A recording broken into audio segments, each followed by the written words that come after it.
வீட்டாளு யாராவது மாலையை போட்டு விடுங்க. என் அத்தைக்கு நானே போடுறேன். இந்தாங்க.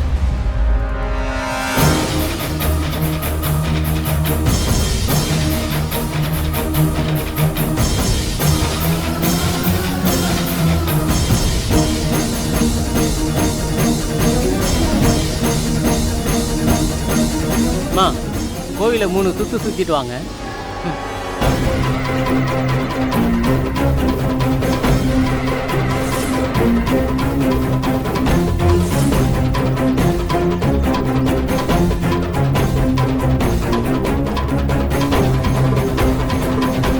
கை எரியுது, கால் வேற சுடுது. அம்மா, நான் வேணா கொஞ்ச நேரம் தூக்கிட்டு வரட்டுமாம்மா? கொன்னுடு. எங்கிட்டு போ.